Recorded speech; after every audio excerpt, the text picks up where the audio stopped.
Hello guys, NautoAce here, and I want to give my impression of Fire Emblem Heroes. Yes, Nintendo's third mobile game, and it's about Fire Emblem. So, of course, it's a free-to-play, as they said before, which I was surprised when I first heard it. So, it is expected it is a free-to-play game. Is it bad? Is it good? Well, here's my impression. So no surprise really. It actually good quality illustration. And you think, wow, it doesn't look like the portables version. Well, yeah, it is in the mobile. So it's not gonna be like it's not gonna look like the 3DS graphics or heck the GBA. But it's fun. And as expected, it is in a basically it is more towards to the casual gamers rather than the hardcore. It's a little bit easier because again, the hope of a mobile game are for gamers who like to play games on mobile, are not in tune to Nintendo. You basically introduce to them, oh, here's Fire Emblem, and then they can talk about, oh yeah, there's this game for the 3DS called Fire Emblem Awakening, or Fates, of course the one that's coming in May 19th, Fire Emblem Echo, Secret of Valencia, a remake of a second game, but again, good, like new features.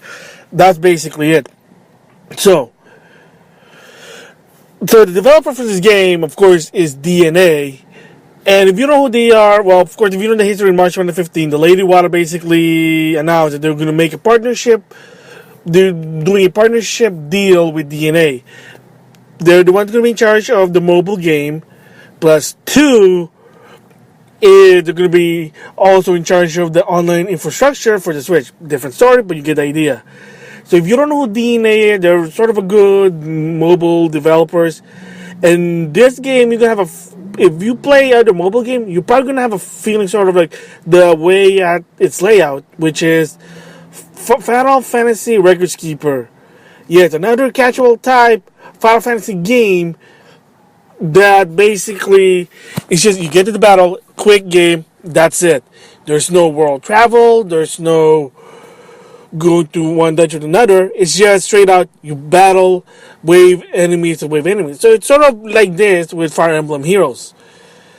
It still has that Fire Emblem feeling with you move around, you strategize, of course, which enemy works against the player, but less. So there's less micromanaging than the console version, which is again good because again, this is supposed to be towards casual gamer. That's why the thing is it has casual mode. It is no matter what, it's casual mode. I do not know if they're gonna ever consider putting a permanent in this game because again it's free to play. And say you bought a character with real money and you lose that, I don't think it's a good idea. So that's why they ought to go with the casual. I can understand it because even if it's a free to play, you can play this for free. But if you want to get like better heroes, you gotta buy orbs. You want to play more of the game, you want to refill stamina. Once it ran out, you gotta get an item. You can refill your stamina. I mean, there's a lot of things that you have to get in order to play the game because again, it acts like a free to play game. The same goes with like Final Fantasy Records Keeper. When you ran out of stamina, you're done for a while. You gotta wait for a while. Same goes with Tales of Link. It's the same deal. Once you ran out of stamina, you're done for the day. It's a common thing for free-to-play game. Like once you're out of stamina, you're done. That's really it.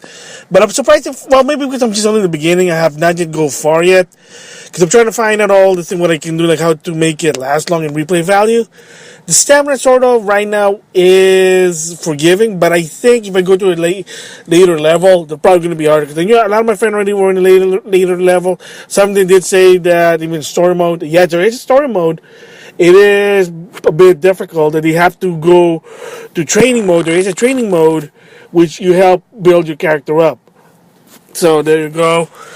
So can anyone play it? Is it a quick pick-up play for Fire Emblem Heroes? And the answer is yes. Anybody can play this game because it's so simple than its dedicated handheld version.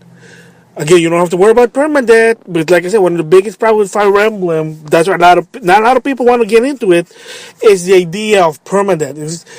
That say you suck and your character died, so by the time you reach the end of the game, you have not a lot of characters. Well, it's going to be a problem. Not a lot of people like that. I think they even basically share that. That's why in Awakening they introduce casual mode, which is your character may be out of commish, but they'll come back in the next chapter. Makes sense. And they also give you an option to power up your character, because also one of the problems in the past Fire Emblem game was you can't power up your characters. So whatever you have there, you move on. Again, not a lot of people like that. Some people do like to power up their character and level grind. So they had to change something with Awakening. Is that how you're supposed to play the game? Of course not. But Smash Brothers for the Wii U was the same deal. People play it competitive, just a flat stage, no item. Some of the casual is, hey, let's go crazy with the stage, make it a battle, a stage hazard with items. I mean, to each of their own. That's all I can say. So with this one again, will hardcore Fire Emblem fan like this? Depends. If you are not really into mobile gaming, then you're probably out. But for someone to say, man, I just need a quick and play, I need a break, I need some 2 minutes with Fire Emblem, my Fire Emblem game, then there you go. Do some battles, 3 or 4 battles, done, then you go back to work. Again, the whole point, and I said before on the Nintendo Direct, Fire Emblem, is it's a quick pick-up play that you can play for 5 minutes, then you can done. You could probably do it Fire Emblem, the portable version, the dedicated portable, because you can do battle saves. But at the same time, you're like in the middle of something you don't want to just end. This one, you can, because the battles are quick. Because the difference is, it's a 4-on-4 battle. Again, keep it simple. Again, they're trying to make it different than the Fire Emblem on the portable, which, again, I agree. So, again, fun game. It is a free to start. I have not yet reached the later levels to basically make you want, I gotta use orbs, or, again. So then another question you're probably going to say, well, is there any connectivity from the Fire Emblem Heroes to any Fire Emblem game? Not so much. It is by itself. However, you connect your Fire Emblem game to your My Nintendo account, you're going to get free 10 orbs. And those orbs, you can, of course, get heroes. Again, it's blind bag, randomized heroes, but it's sort of understandable in a free-to-play game. Because it's not like paying $6 and you don't know what you're going to get, like Animal Crossing cards. So, but again, it's really fun, I can say that. It is fun, quick pick-up play. You don't need to play, you don't have to stay for long. You like 2 minutes, 3 minutes, done. Then you do something else, and if you need a break again, go back to it. No surprise there. So, if I would give this a 10-point scale, I would give this really, even I really liked it, it's good for casual, I have to give it a 8 out of 10. You go, oh wait, why not 10 out of 10? Well, it's not a perfect game. Well, even if the 10 out of 10 doesn't really mean it's perfect, but to some extent, even so that the graphics are meant for the mobile, it is simple, it is quick. One of the downside, and again, I guess it's unavoidable, but, hey, it's the same thing in a lot of games, you play too long, it tends to get repetitive. Two, again, it's short. I mean, it's good if you're a casual gamer, but if you're like hardcore, you get into it, you're probably going to say, wow.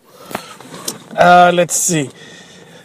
I think a bit of negative why I had to give it an 8 out of 10 is, well, the pricing is a little bit questionable, but it is subjective, but you don't really need to. And I guess the orb to get your hero, it is a blind bag, so of course people don't like it. But it is what it is. That's the whole point. That's why you get free orb. It's, it's a chance. It gives a chance. But overall, like I said, it's a fun game. Good design, good illustration. Best of this game. Every Fire Emblem character speaks English. Yeah, they gave them English voice. I mean, they've been doing that since Awakening. They did it with Fate. They're gonna do it. Well, oh man, I hope they would do it with Echoes, but we'll have to wait and see. I think they probably done it with the GameCube also in the Wii version, Radiant's Dawn and Paths of Radiant with Ike. I think they did since Ike can speak English because in Smash Brother, Ike does speak English. And unfortunately, both Roy and Mark don't speak English in Smash Brother. Yet, Mark does speak English in Code Steam. Yeah, you can put him there with the amiibo. But yeah, I don't really know why they didn't do it with Fire Emblem or Smash Brother, Fire Emblem Smash Brother characters. Kind of sucky. Hopefully, in the long run, there's like a DLC. Yeah, I would willing to do a paid one to give every character English voices, or the Switch version, but that's a different story. But yeah, that's one of the best part besides the illustration, the quick gameplay, is every character speaks English, and I always support English dub for that one. So again, if you're a Fire Emblem fan and you want some quick up play, you don't want to bring your 3DS, here it is. 2 minutes, 3 minutes, done. There you go. So 8 out of 10. So with that, thanks for listening.